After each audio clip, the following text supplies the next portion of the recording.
Hi everyone, welcome back to my channel. So today we are going to do a very easy topic which is types of sentences.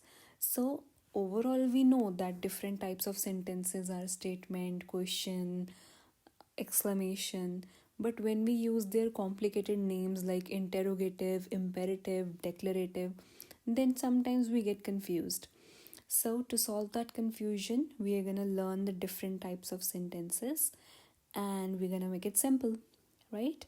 So, let's get started.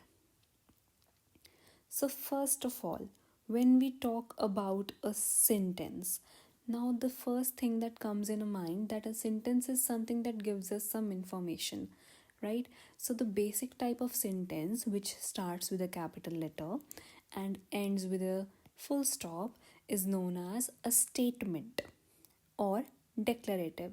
Now, how can you remember that what is declarative? A declarative sentence declares or states a fact. So, declares means declarative, state means statement. So, declarative is declaring something, so it is a statement. It can tell us a fact, it can tell us an arrangement, or it can tell us any simple opinion. So they can be positive also, they can be negative also. There is no issue with that. And they always end with a full stop and they start with a capital letter. For example, I'll meet you at the train station. The sun rises in the east. He doesn't get up early. So, the sun rises in the east. This is a fact. He doesn't get up early. This is a habit. And I'll meet you at the train station. This is just a statement, a plan, right? So, the simple sentences which we use in our day to day life to tell a fact, to tell some opinion that I like chocolates, I love flowers, those are known as declarative. Now, moving on, next we have imperative. Now, the imperative commands or sometimes request. So, it depends on the word which we are using, and depending on that, we can clarify that if it is a command or if it's a polite request. So, imperative takes no subject as you, is the implied subject. Okay, so we always say that when we are making a sentence, and we have studied this in the previous videos also, that there needs to be a subject and a predicate. But when we are commanding someone, when we are giving a command to someone, we don't say that you have to do this, you have to do that. We just say do this, do that, right? So open the door, finish your homework, pick up that mess. So there is no subject because you is the implied subject, because of course by nature it's a command and it is being given to someone in front of you or someone who you're talking to. So it's very understandable that the subject is already there. So the imperative form also ends with a full stop or an exclamation point. Now you might ask that why we are having two forms of punctuation.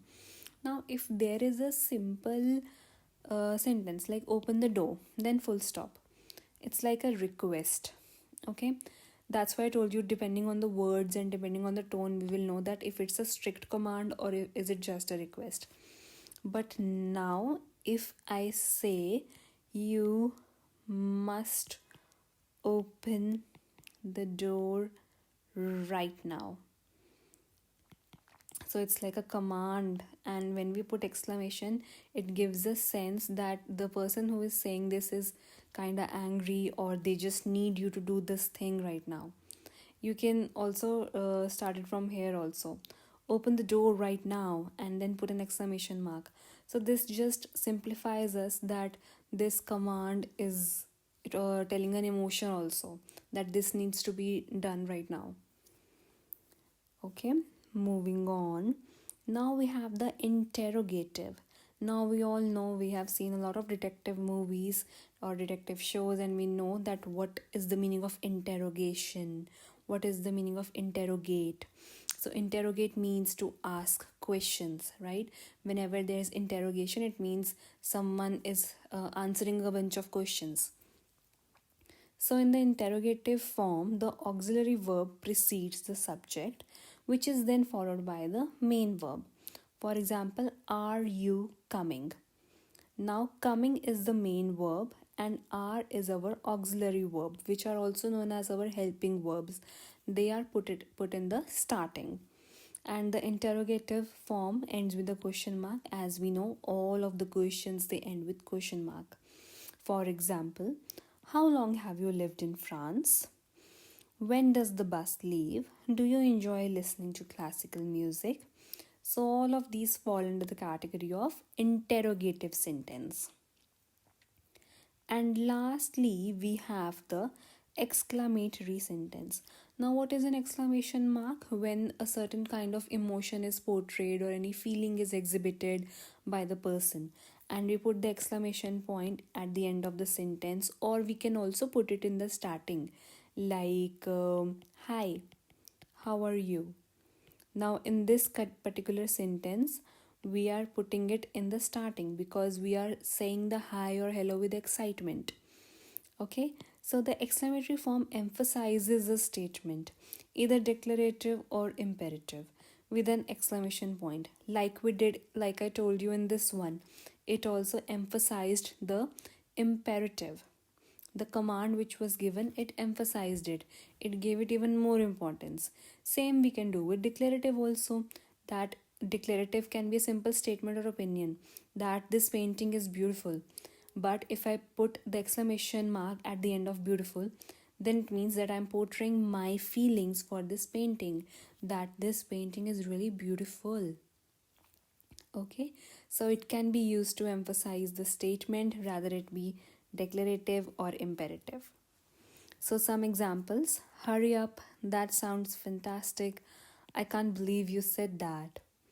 Okay, so these were the four main types of sentences, very easy to understand and very easy to retain the meaning of the word by connecting them with something else.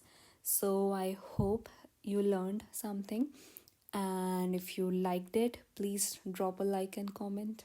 Thank you.